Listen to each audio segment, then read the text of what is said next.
آج کل social media پر صرف بحث ہے، شور ہے، الزامات ہے، لیکن سوال یہ ہے کہ کیا ہم عورتوں کو واقعی اس نظر سے دیکھتے ہیں جس سے خدا دیکھتا ہے؟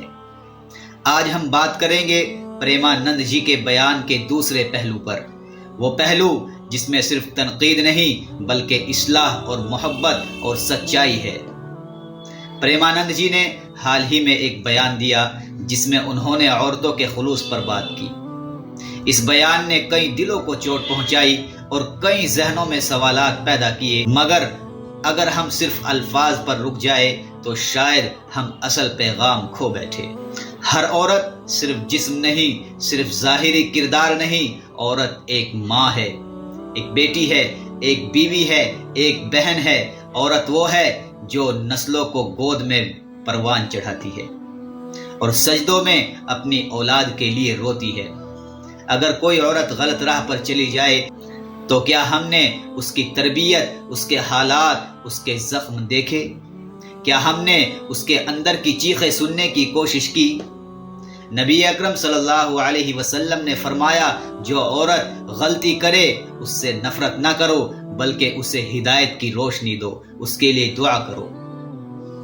روحانی رہنما صرف سچ بولنے والے نہیں ہوتے، وہ ہوتے ہیں جو زخموں پر مرہم رکھتے ہیں۔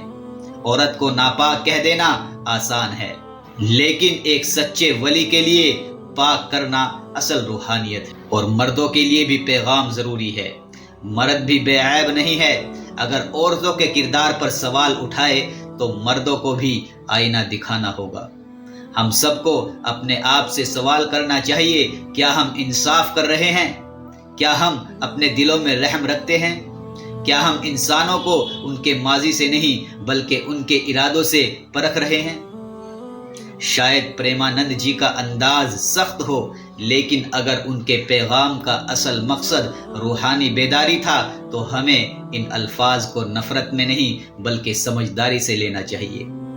ہر عورت ناپاک نہیں، ہر عورت پاکیزہ بھی ہو سکتی ہے اگر ہم اسے محبت، علم اور سمجھ دیں۔ دنیا کو فتویٰ دینے والے بہت ہیں، لیکن محبت سے سنوارنے والے بہت کم لوگ ہیں۔ آئیے ہم بھی ان میں شامل ہو جو عورت کو صرف جسم نہیں بلکہ روح کی روشنی سے سمجھے۔ عورت کو کردار کے ترازو پر تولنے سے بہتر ہے کہ ہم رحم اور ہدایت کی روشنی دیں۔ پریمانند جی کے بیان کو تنقید سے زیادہ اصلاح کے نقطہ نظر سے دیکھیں۔ عورتیں کمزور نہیں، وہ اللہ کی بنائی ہوئی روشنی ہے۔ ہمیں انہیں عزت دینی ہے، تربیت دینی ہے اور محبت دینی ہے۔